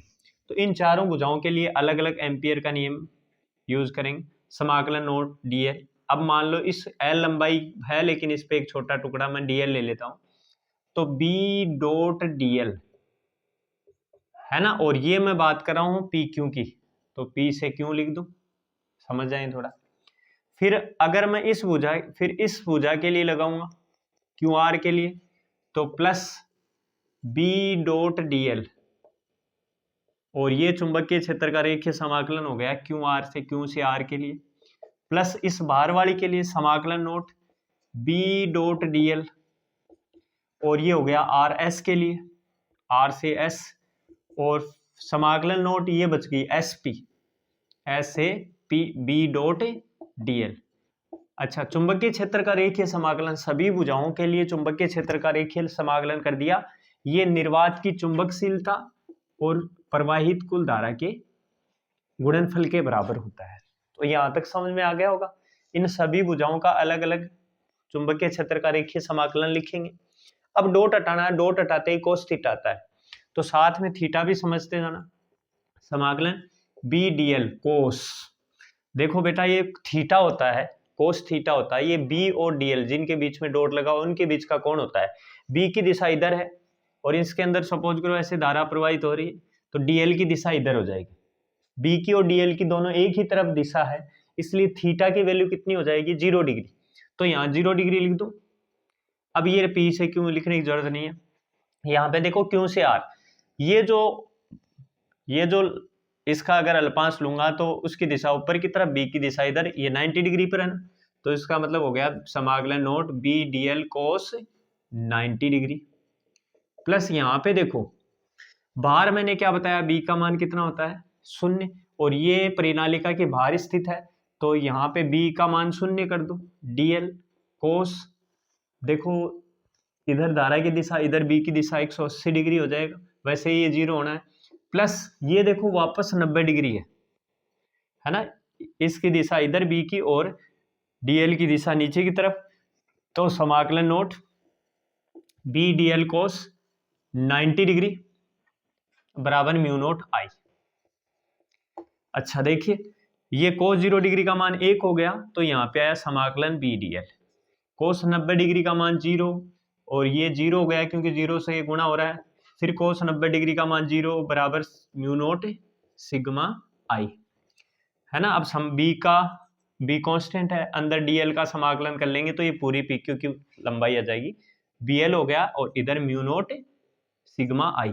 अब बेटा हम सिग्मा आई का मान निकालेंगे, हमने इमेजिन किया अभी आया नहीं इसका, तो सिग्मा आई का मान कैसे निकालोगे, देखो परिनालिका की एकांक लंबाई में फेरों की संख्या कितनी मानी है मैंने, स्मॉल एन, तो चूंकि परिनालिका की एकांक लंबाई में फेरों की संख्या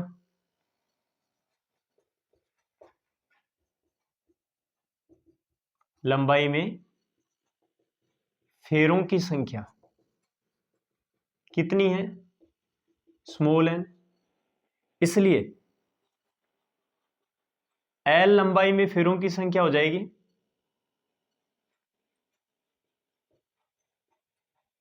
एल लंबाई में फेरों की संख्या हो गई एनएल। एक फेरे में प्रवाहित धारा, देखो बेटा प्रत्येक फेरे में प्रवाहित धारा आई है, इसका मतलब एक फेरे में आई धारा प्रवाहित हो रही है, और टोटल इतने भाग की बात करें ना, जितने दूर में एम्पियरियन लूप माना है वो एल लंबाई में, तो इतनी दूर के फेरे निकाल लेते हैं, तो एकांक लंबाई में फेरों की संख्या एन है, तो एल लंबाई में फेरों की संख्या एन से गुणा कर देंगे, एल सॉरी ये तो हो ही गया, एक फेरे में आई धारा प्रवाहित हो रही है, तो टोटल फेरे कितने, एनएल फेरों में प्रवाहित धारा, जिसको हमने सिग्मा आई माना है, वो हो जाएगा बेटा, इससे गुणा कर दो एन एल आई, ये सिग्मा आई का मान यहां पे रखो, तो क्या आ जाएगा, इधर तो बी एल है और इधर सिग्मा आई का मान रखेंगे तो mu naught N L I, L से एल कट गया, तो बी बराबर क्या आंसर आ गया, म्यू नोट एन आई, तो ये इतना कर दोगे, ठीक है। परिनालिका की अक्ष पर चुंबकीय क्षेत्र हो गया बी नोट स्मॉल एन आई, स्मॉल एन है एकांक लंबाई में फेरों की संख्या, आई है प्रत्येक फेरे में प्रवाहित धारा।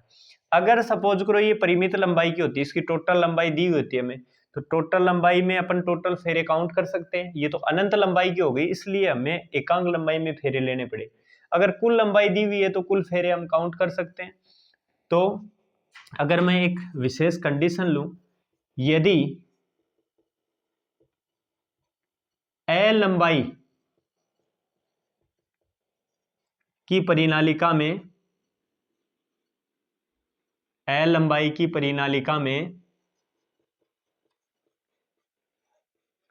कैपिटल एन फेरे हो, तो कैपिटल एन फेरे हो तो स्मॉल एन का मान एकांक लंबाई में फेरे कैसे निकालेंगे, कुल फेरों की संख्या बटा कुल लंबाई, इसका मतलब स्मॉल एन की जगह हम वो भी पुट कर सकते हैं, तो बी बराबर हो गया म्यू नोट कैपिटल एन आई अपॉन एल। ये व्यंजक है परिमित लंबाई की, ये तो है अनंत लंबाई या अत्यधिक लंबी परिनालिका के कारण चुंबकीय क्षेत्र, परिनालिका के अक्ष पर चुंबकीय क्षेत्र, और ये हो गया एक परिमित लंबाई, यानी लंबाई फिक्स हो गई इसकी एल, परिमित लंबाई की परिनालिका की अक्ष पर चुंबकीय क्षेत्र।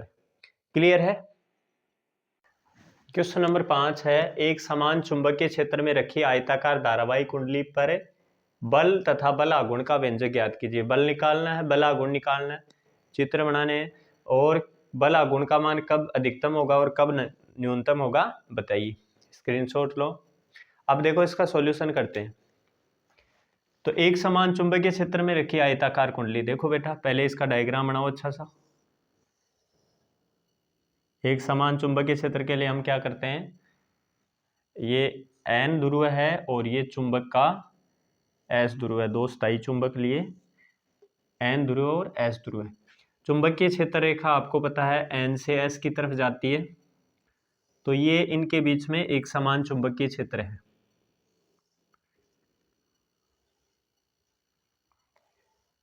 ये जो लाइन है वो चुंबकीय क्षेत्र की दिशा को, जो तीर का चुंबकीय क्षेत्र की दिशा N से S की तरफ हो जाएगी। अब इसमें एक आयताकार लूप रखा हुआ है PQRS, ये एक आयताकार लूप है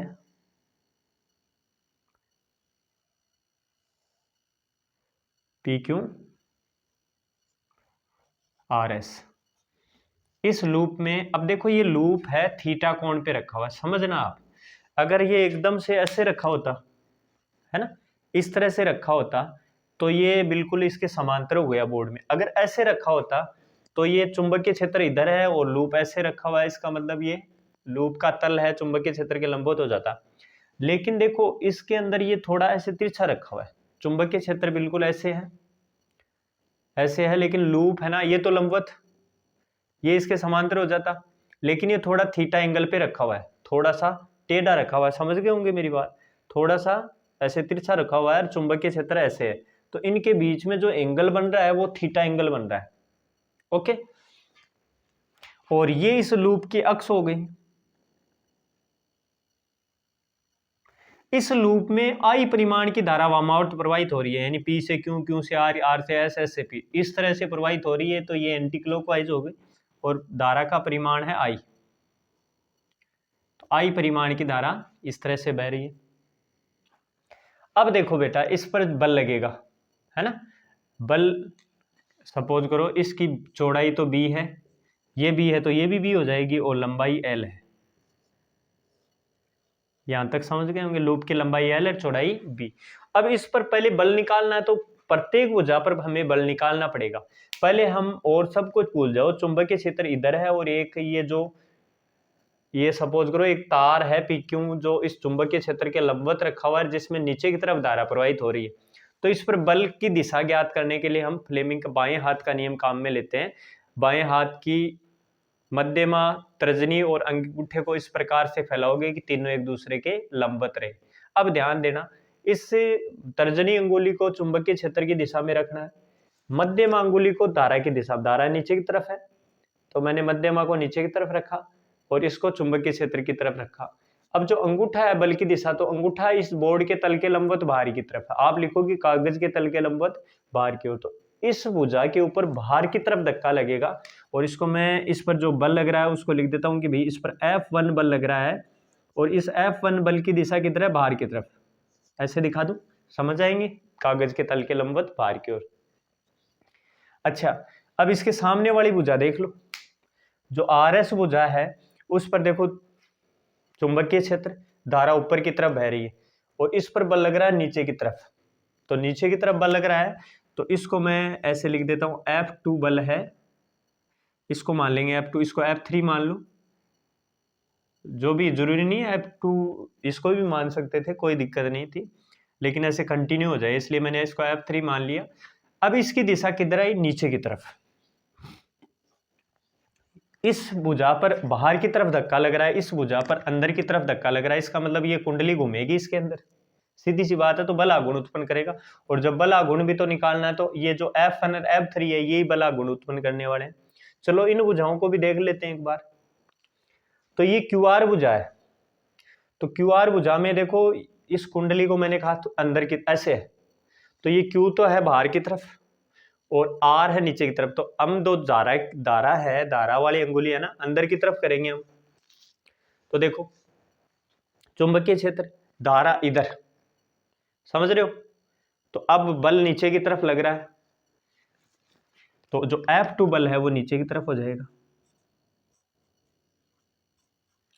अब चौथा ये बुझा रही SP। देखो मैंने कहा लूप ऐसे है तो इसका मतलब S अंदर वाली साइड वाला है और P बाहर वाली साइड वाला है। तो अंगुली को हम बाहर की साइड में रखेंगे, धारा वाली, चुंबकीय क्षेत्र इधर, धारा की कुंडली, धारा वाली अंगुली है बाहर की तरफ रहेगी, तो बल किधर रहेगा, ऊपर की ओर। देखो S से P, धारा S से P आ रही है तो S तो अंदर रह गया और P बाहर की तरफ उठा हुआ है। S तो अंदर की तरफ है और P बाहर की तरफ उठा हुआ है, तो धारा ऐसे आ रही है ना, ऐसे आ रही है। तो अगर इस अंगुली को हम इधर रखेंगे, चुंबकीय क्षेत्र इधर है, तो बल ऊपर की तरफ लगना है। तो इसी क्रिया रेखा पर बल ऊपर की तरफ लगेगा F4। तो देखो F2 और F4 एक ही क्रिया रेखा पर होने के कारण ये तो निरस्त हो जाएंगे, और ये F1 और F3 है, उनकी क्रिया रेखा अलग अलग है, लेकिन परिमाण अपन निकाल के देख लेंगे। अगर परिमाण बराबर होंगे तो ये भी कट जाएंगे, ये भी आपस में कट जाएंगे, तो परिणामी बल तो 0 हो जाएगा। लेकिन इन दोनों बलों की क्रिया रेखा एक ही नहीं होने के कारण, एक ही क्रिया रेखा पर दोनों, इसकी क्रिया रेखा कैसे देखते हैं हम, ये जो बल है इसकी क्रिया रेखा ये हो गई, इसकी ये हो गई, लेकिन इस बल की ये किधर लग रहा है, बाहर की तरफ, तो इसकी बेटा क्रिया रेखा ये मार्कन है ना, इसके समांतर जाएगी क्रिया रेखा, और इस बल की क्रिया रेखा इसके समांतर जाएगी। इसका मतलब अलग अलग क्रिया रेखाएं हो गई इनकी, एक ही लाइन पर नहीं है, इसलिए बल आघूर्ण उत्पन्न करेंगे। बाकी कट जाएंगे आपस में, परिमाण समान, दिशा विपरीत होने के कारण निरस्त हो जाएंगे, लेकिन ये बल आघूर्ण उत्पन्न कर देते हैं बाद में, इस कुंडली को घुमाने का काम करते हैं। ठीक है, तो अपन एक एक करके बल निकाल ले। लूप की भुजा PQ पर बल, देखो बेटा PQ पर बल हो जाएगा F1 हमने माना है, I इसमें धारा बह रही है, लंबाई इसकी L है, चुंबकीय क्षेत्र B है, साइन थीटा। थीटा का मान देखो, इस ये L और B के बीच में थीटा होता है, L क्रॉस B आता है इसमें, तो L और B के बीच में एंगल देखो, L की दिशा धारा की दिशा में, तो L की दिशा नीचे की तरफ, B की दिशा इधर, तो 90 डिग्री का एंगल बन रहा है, तो साइन 90 डिग्री लिख दोगे। साइन 90 डिग्री का मान कितना होता है, 1, तो F1 हो गया ILB, और इसकी दिशा दिखा दो, कागज के तल के लंबवत बाहर की ओर, कागज के तल के लंबवत बाहर की ओर।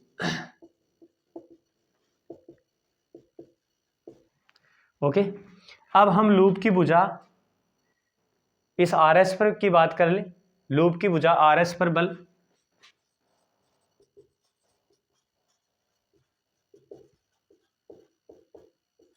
RS पर बल F3 है, ILB साइन 90 डिग्री। यहाँ पे भी देखो B, L की दिशा ऊपर की तरफ, धारा की दिशा में L की दिशा होती है, और B की दिशा इधर, साइन 90 डिग्री का मान 1 आ गया, तो ये साइन 90 डिग्री लिखने की जरूरत नहीं है। इसकी दिशा कागज के तल के लंबवत अंदर की ओर,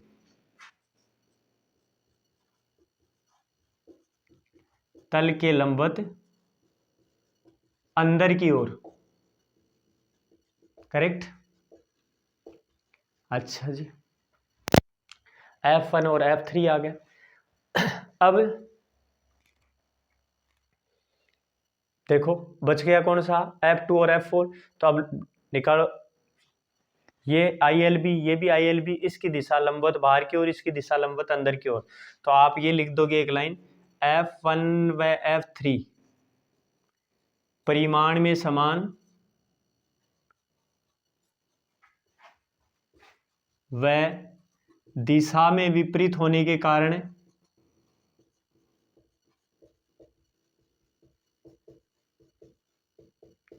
परस्पर निरस्त हो जाते हैं।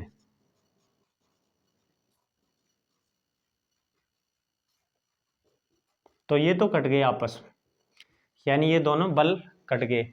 अब ये दो बल और बचे, तो लूप की भुजा QR पर बल,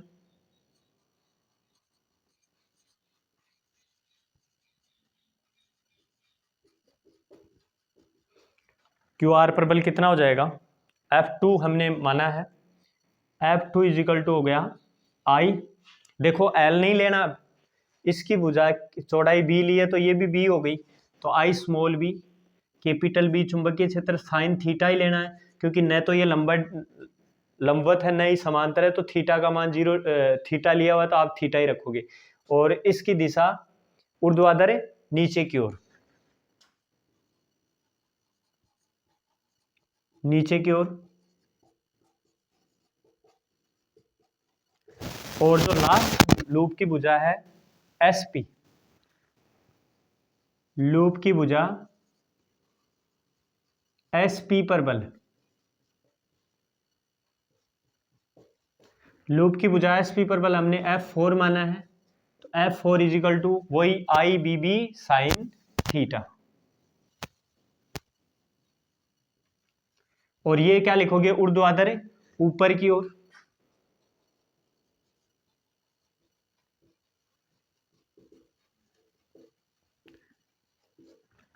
अब देखो इसका परिमाण देखो, IBB sine theta, IBB sine theta, ये नीचे की ओर, ये ऊपर की ओर। तो ये लाइन फिर लिखोगे F2 व F4 परिमाण में समान और दिशा में विपरीत होने के कारण परस्पर निरस्त हो जाते, ये आपस में कट गए, ये बल इससे कट गए, ये बल इससे कट गया, तो टोटल बल क्या लगा, 0। तो आप क्या लिखोगे लास्ट में, अतः लूप पर परिणामी बल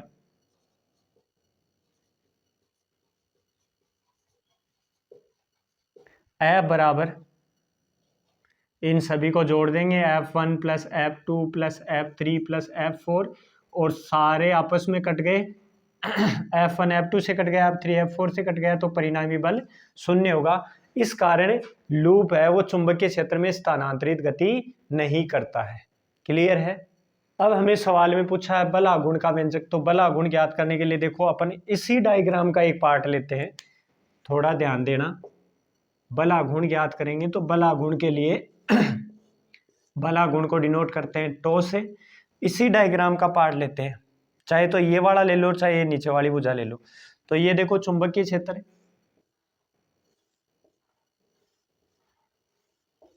ध्यान देना आप, चुंबकीय क्षेत्र इधर से इधर है ना, तो मैंने इधर इसका एक टुकड़ा ले लिया चुंबकीय क्षेत्र का, ये बी वेक्टर है। अच्छा, इसकी जो भुजा है PS, PS इस चुंबकीय क्षेत्र के साथ थीटा कोण पर है, तो ये एंगल बन रहा है थीटा, और ये भुजा P और ये बिंदु है S, और इस PS की लंबाई कितनी है भाई, PS की लंबाई है B।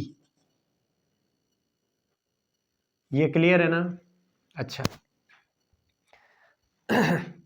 थीटा एंगल दिखाई दिया, PS दिखाई दिया, इसमें जो धारा है उस धारा I परिमाण की धारा बह रही है, यही तो है। इसी का बस थोड़ा सा अलग से समझने के लिए हमने इसी का एक पार्ट ले लिया। अब इस पर F3 अंदर की तरफ लग रहा है और F1 बाहर की तरफ लग रहा है। देखो वास्तव में तो ये क्या है कि F1 तो ऐसे लग रहा है, F वो अंदर की तरफ लग रहा है, तो ये क्रिया रेखा ऐसे हो गई। तो इनकी लंबवत दूरी निकालने के लिए हमें यहाँ कुछ ऐसे इमेजिन करना पड़ता, लेकिन अगर मैं मान लो F3 जो अंदर की तरफ है ना, उसको तो मैं दिखा देता हूँ, ऐसे है, और जो F1 बाहर की तरफ है ना, इसको मैं विपरीत दिशा में ही तो दिखाना है, इधर दिखा देता हूं F1। तो अब अगर इनकी क्रिया रेखों की बल आघूर्ण का सूत्र होता है बल गुणा बलों की क्रिया रेखाओं के मध्य की लंबवत दूरी, क्रिया रेखाओं के मध्य की लंबवत दूरी। ध्यान देना बेटा, बल मतलब ये जो दो बल लग रहे हैं, एक तो F1 बल लग रहा है, एक F3 बल लग रहा है, इसमें से किसी एक बल का परिमाण, आप पूरा लिखते तो किसी एक बल का परिमाण गुणा बलों की क्रिया रेखाओं के मध्य की लंबवत दूरी। तो एक बल का परिमाण आपने F1 F3 निकाल रखा जो ILB है। क्लियर है।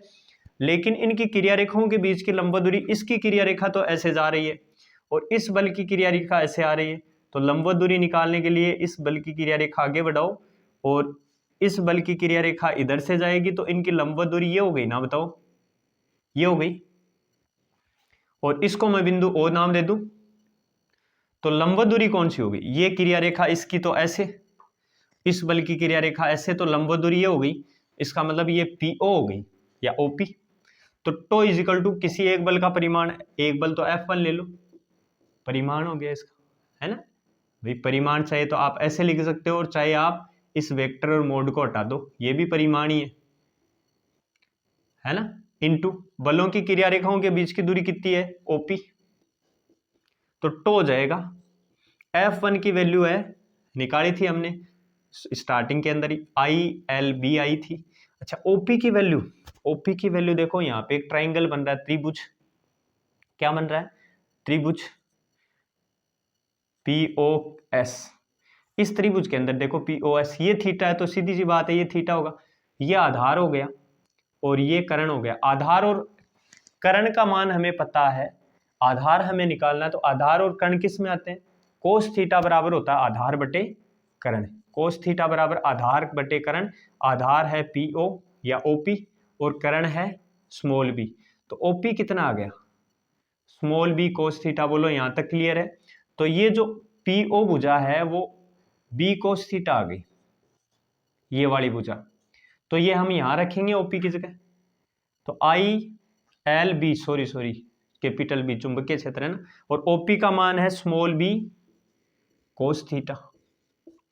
अब देखो IL into B cos theta, L cross B मैंने अंदर क्यों लिखा है, L आयताकार लूप है, L लंबाई है, B चौड़ाई है, लंबाई गुणा चौड़ाई आयत का क्षेत्रफल होता है ना, तो ये L इंटू B आयताकार कुंडली का क्षेत्रफल हो गया।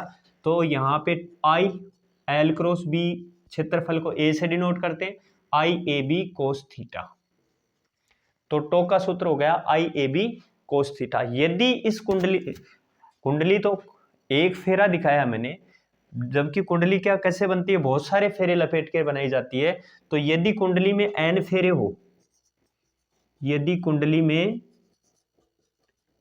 n फेरे हो, तो n फेरे होने पर इसको n से गुणा कर देंगे, tau is equal to NIAB